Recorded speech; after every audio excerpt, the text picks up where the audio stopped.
Sedang kain keruh yang tadinya ada di kepala Yesus tidak terletak dekat kain kapan itu, tetapi agak di samping di tempat yang lain dan sudah terbunuh.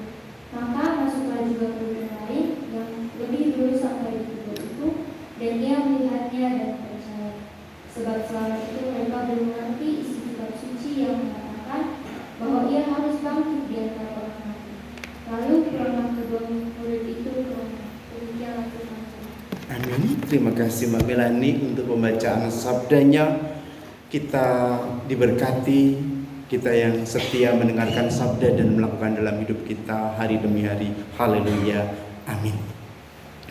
Kita merenungkan sabda firman Tuhan di Paskah ini dalam terang tema bangkit untuk menata kehidupan. Bangkit untuk menata kehidupan. Teman-teman mahasiswa dan Bapak Ibu Saudara sekalian pasti setuju ya bahwa setiap orang itu punya cita-cita dalam hidup ini, punya harapan dalam hidup ini.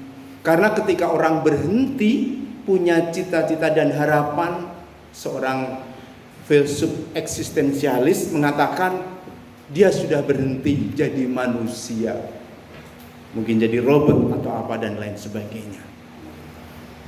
Dan begitu pentingnya harapan dan cita-cita itu, yang dalam terminologi bahasa Inggris itu sering bisa disebut dream, mimpi. Mimpi itu kalau dalam bahasa Inggris ya secara etimologis artinya bagus, harapan dan impian, bukan impian mimpi kosong. Dan karena penting maka setiap orang punya itu, bahkan itu mimpi harapan itu kadang menjadi harapan dan mimpi hidup orang banyak, komunitas, lembaga, gereja, instansi, perusahaan-perusahaan, korporasi-korporasi. Coba misalnya ya, kita teman-teman kuliah di Universitas Kristen Satya Wacana. Kalian pasti tahu kan, Satya Wacana punya visi ya. Visi itu mata memandang ke depan menuju ke sesuatu yang hendak dituju. Visi. Tapi visi itu masih abstrak. Masih belum real. Maka kemudian visi itu dikerjakan, dilakukan dengan sesuatu yang lebih real. Kalau dalam kata kerja itu kata kerja operatif begitu, lebih operasional, maka diterjemahkan dalam misi. Sehingga ada visi, ada misi. Misi pun masih rada umum. Ya. Bagaimana misi dilakukan, dikerjakan? Misi UKSW misalnya, misi Gereja Kristen Jawa Menara Kasih, misi Sinode Gemit misalnya ya, dan sebagainya gitu ya, dan lain sebagainya. Maka biasanya lembaga-lembaga menanggapi, melihat apa isu-isu aktual, isu-isu strategis yang menyekitari sehingga misi itu dikerjakan. Oh, UKSW hidup di tengah kota kecil sejuk, tapi masyarakatnya sangat pluralis misalnya begitu. Oh, UKSW kampus yang ternyata animo mahasiswa dari luar Jawa sangat tinggi misalnya, sehingga banyak menolong, mensupport SDM-SDM ke luar Jawa, ke Indonesia Timur, Sumatera dan sebagainya. Oh, UKSW ini kotanya di sekitar pegunungan dan sebagainya. Itu isu strategis. Lalu kemudian isu strategis itu di breakdown, dijawab dengan namanya program. Lalu KSB punya program apa? Fakultas ini punya program apa? Program pun masih rada besar itu. Program dikerjakan dengan aktivitas atau kegiatan real. Programnya diantaranya rekrutmen mahasiswa baru dari Sinode Gemit misalnya ya, dipublikasikan ke sana. Maka ada aktivitas yang dikerjakan, dan aktivitas itu menghasilkan output, dan aktivitas itu dilakukan dengan input. Kita mengirim orang ke sana untuk promosi dan sebagainya. Nah, itu itu teman-teman mahasiswa, jadi visi mimpi harapan yang bahkan diilmukan, disistematisir menjadi sebuah teori pendekatan. Itu di lembaga-lembaga. Saya waktu melayani di Sumatera ada sebuah sinode yang adiknya GKJ ya, itu sinode kecil ya, sinode satu-satunya sinode yang lahir pasca kemerdekaan ya, dari gereja-gereja aliran-aliran suku begitu. Itu bahkan tingkat jemaat pelosok itu punya yang namanya Renstra, rencana strategi atau strategi planning, yang adalah bagaimana mengejawantahkan, menjabarkan mimpi harapan tadi. Nah, teman-teman mahasiswa sekalian, ibu bapak yang dikasih oleh Tuhan, rencana mimpi harapan itu direncanakan saja kadang meleset. Karena hidup tidak selalu linear. Kadang ada kendala, kadang ada masalah, kadang ada problema. Justru karena itu maka harus direncanakan, ditata. Karena nanti di setiap episode hidup kita itu, aku dari kecil, SD, SMP, SMA, mahasiswa, harapanku nanti kalau lulus kuliah itu, misalnya Mbak Melani ya, setelah lulus kuliah rencananya apa? Menikah? Apa rencananya? Jadi pendeta? Menjadi pendeta. Mas El, kalau lulus kuliah, mungkin harapan terdekat skripsi kayak rampung ya, sudah nyusun belum? Saya itu mau menemani Mbak Paula nyusun skripsi, cuman teologi kontekstual GKJ. Mas El, nikah juga, lulus kuliah. Jadi perlu dibuat, karena kadang ya harus ada kendala dan sebagainya. Terus nanti disusun lagi. Teman-teman mahasiswa sekalian, Bapak Ibu yang dikasihi oleh Tuhan, cerita Paskah, kisah Paskah, kisah kebangkitan Yesus adalah momen penataan kembali, momen menata hidup, menata mimpi, rencana, harapan. Banyak orang yang menyekitari Yesus dari dulu sampai kini. Kalau dari dulu konteksnya para murid yang 12 dan para murid yang lain.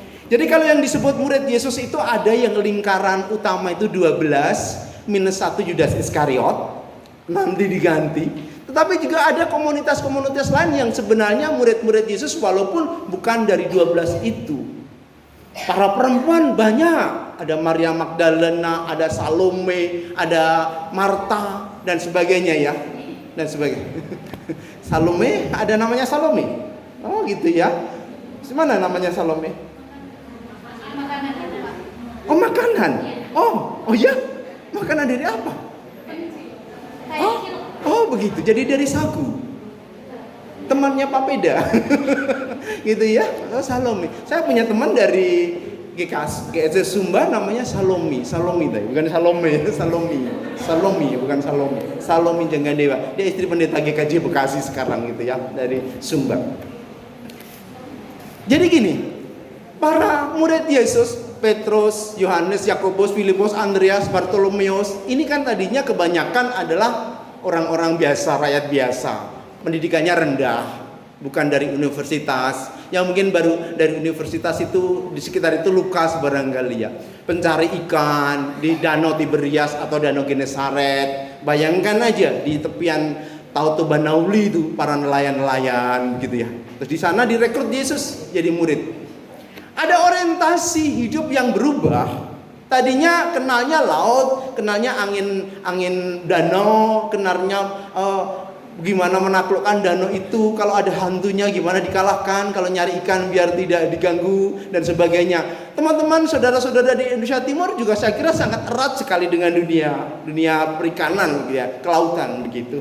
Tetapi direkrut oleh Yesus dan diubah orientasi hidupnya menjadi sosok murid orang-orang yang dididik dengan laboratorium hidup, dengan kampus alam, kampus pelayanan menjadi murid Yesus 3 tahun. Di sana Tuhan Yesus menyembuhkan orang, mereka menyaksikan. Di sana Yesus memberi makan 4.000-5.000 orang, dia menyaksikan. Kalau ada orang diperlakukan tidak adil, Yesus membela.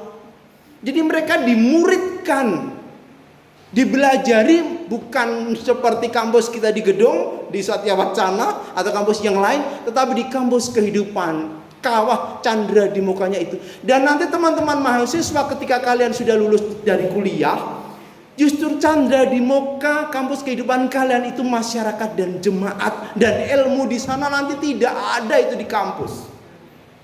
Maka kalian itu sebenarnya nanti adalah long life education. Kalau kalian mau belajar, kalian nggak terus belajar. Seperti ilmu Renstra tadi nggak diajarkan di kampus. Pak, bagaimana ya Pak visi misi gereja dan sebagainya? Dosen nggak bisa jawab. Nah, orang mereka, kita ini Petrus, Yakobus, kita ini kemarin kan tukang cari ikan. Hari ini kita dijadikan murid. Ini Isa, ini Yesus ini. Wow, keren barangkali ya. Kenapa? Kita mantan pencari ikan.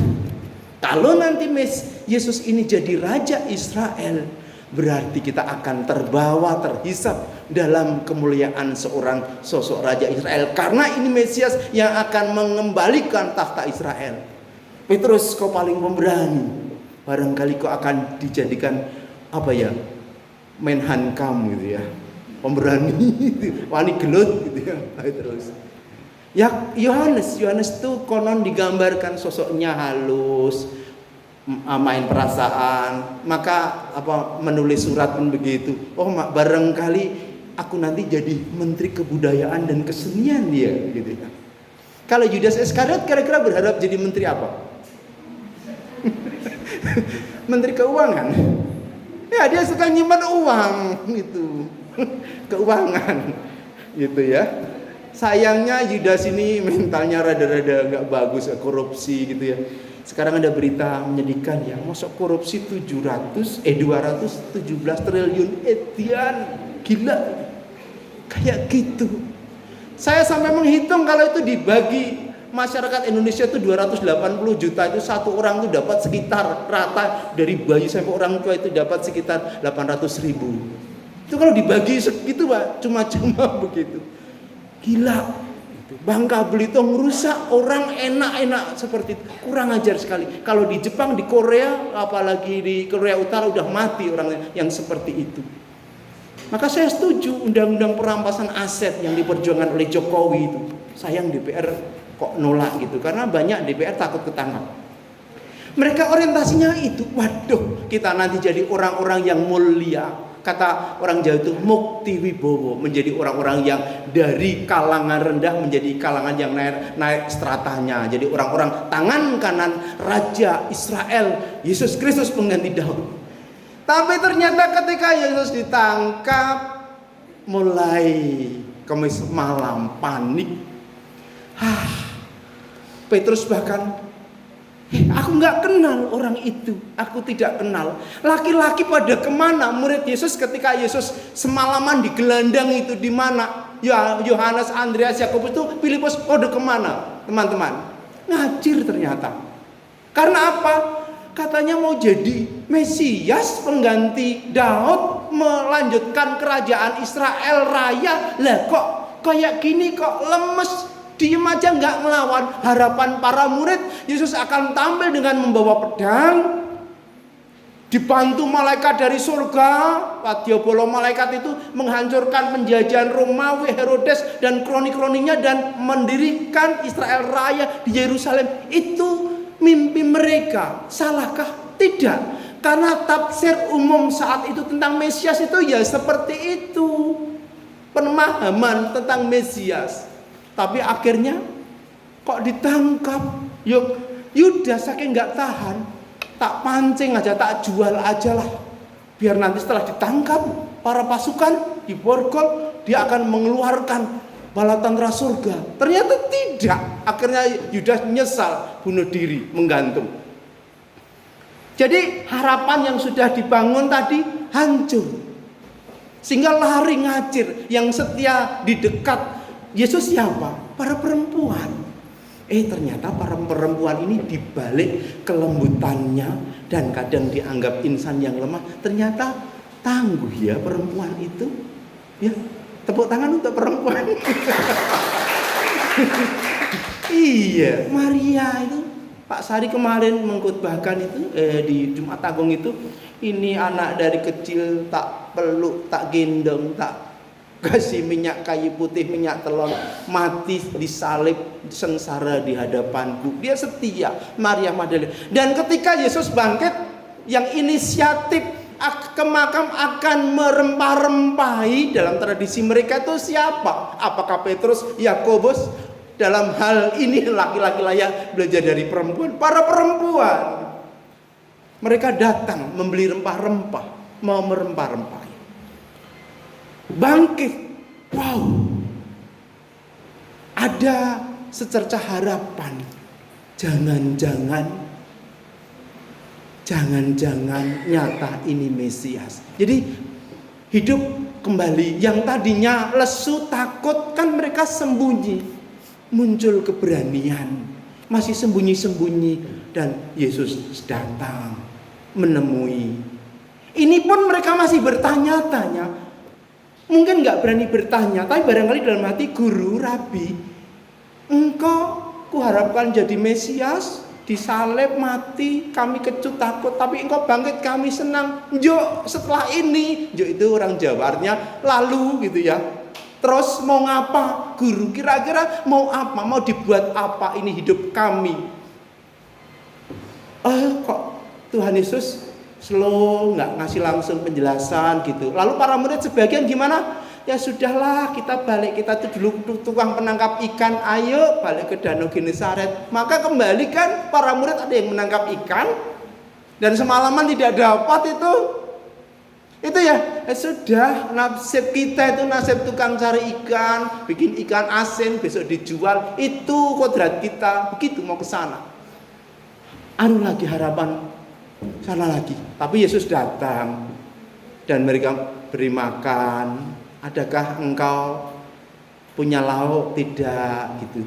Teman-teman, ketika Yesus itu nemui kita itu suatu hari gitu, kira-kira yang kita pertama itu dilakukan kepada kita misalnya langsung itu apa menurut Bapak Ibu Saudara sekalian? Kalau di Danau Genesaret itu ya, murid-murid semalaman nangkap ikan nggak dapat, capek, masuk angin, ngantuk, kembung gitu ya, kena angin gitu, terus dan sebagainya, mulai terus Yesus datang, diceramai dulu, enggak. Murid-murid turun itu di pinggir itu sudah ada ikan yang dibakar. Jadi kalau kita ditemui Yesus, pertama kita diajak makan.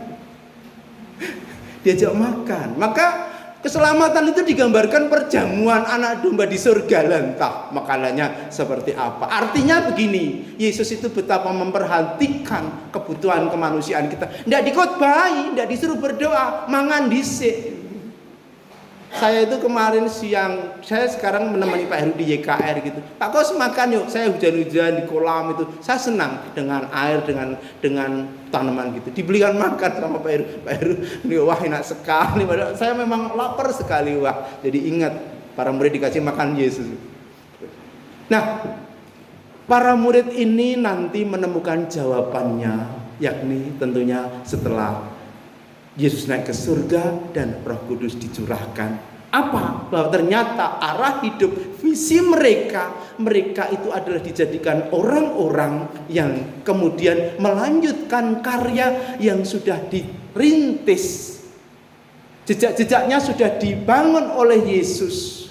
Pondasinya dibangun oleh Yesus dan mereka melanjutkan perjuangan sang guru. Apa? Menyiarkan Injil, mendirikan, membangun gereja di sepanjang abad. Jadi Paskah adalah kebangkitan yang memampukan kita menata kehidupan kita. Saudara-saudaraku yang dikasihi oleh Tuhan, teman-teman mahasiswa, kira-kira punya harapan, mimpi apa yang sedang ditata? Harapan-harapan apa yang kemarin sempat hancur, luluh lantak, sempat menjadi puing-puing? Ada nggak yang nulis skripsi tiba-tiba gagal, ganti lagi gitu? Zaman saya nulis skripsi di UKDW itu kan ngerental ya. Dulu belum ada flash disk, disket gitu ya. Itu tuh ngerental 1 jam waktu itu 3.000 satu waktu itu loh ya. Sudah bab 3 saya itu. Kena virus hancur. Padahal waktunya kurang 2 minggu. Lalu pembimbing skripsi saya, Kus ulang 1 semester aja, Kus nanti tahun depan. Pembimbing skripsi saya dulu dosen Satya Wacana, Pak Yusatri Darmanto ya, pendeta di GKJ. Dia mantan dosen di sini lalu pindah ke Duta Wacana begitu. Mboten Pak, tidak Pak, karena yang memberi beasiswa saya harus selesai nih. 2 minggu saya mengetik ulang skripsi yang sudah hilang tadi. Siang malam, kalau ke rental itu mending kalau punya laptop, ke rental bawa kerak tindeng teman-teman. Tahu kerak tindeng? Minuman energy drink itu. Jadi ngetik dari jam 8, nanti jam 11 itu sarapan sekaligus makan siang, ngetik lagi, jam 1 siang mulai ngantuk, negak kerak tindeng. Biar begitu, terus nanti. Nah, itu saya rasakan akhirnya dampak berbotol-botol kerak tindeng, minuman itu. Saya waktu awal jadi pendeta itu setiap jam 12 siang kepala saya sakit. Tapi puji Tuhan sekarang saya sembuh. Nah, barangkali tidak persis seperti tadi, ada harapan-harapan, mimpi-mimpi yang kalian bangun, yang barangkali harus berhenti dan lain sebagainya. Tapi semangat Paskah adalah semangat yang membangkitkan kita untuk terus menata. Paskah adalah kebangkitan yang memberanikan kita menata, memandang kehidupan. Paskah, anak-anak Paskah adalah anak-anak pemberani. Memberani menghadapi tantangan kehidupan. Di gereja ini apakah datang Pipin Piris dari Papua? Ada. Pipin ada. Berdiri Kak. Berdiri sebentar Kak. Tadi saya WA. Ini dari Setkom ya. Berdiri Nona, berdiri. Sebentar saja, Bapak minta tolong. Terima kasih. Salam kenal ya. Kalau teman-teman teologi mungkin belum begitu kenal ya. Ini dari Pak Fiskom. Ini siapa tahu kalian tahu Pipin Biris ini asli Ambon, tapi lahir besar bertumbuh di Papua. Yang Desember lalu papanya mengunjungi Natalan di sini, mau bernatalan dengan mamanya dan Pipin di sini, dan sudah memesan baju, barangkali semoga Juni-Juli nanti wisuda, dan papanya berpulang di kota ini Desember lalu ya. Kemarin ada ceritanya yang papanya dikirim jenazah ke Maluku gitu. Waktu itu Pipin kehilangan semangat. Sudah beta tidak mau lagi melanjutkan semuanya, untuk apa begitu. Nah, puji Tuhan, Pipin bangkit semangat ya Pipin ya. Udah kayak tak saya anggap anak saya sendiri. Begitu juga kita. Paskah adalah semangat kebangkitan anak-anak pemberani menata masa depan.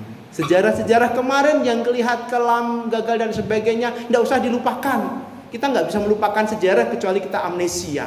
Kita lihat hal yang pahit itu, kita lihat, tapi pada saat yang itu kita transformasi. Aku hadapi kepahitan itu untuk aku menjalani sejarah hidup hari ini menuju masa depan menjadi anak-anak yang punya pengharapan.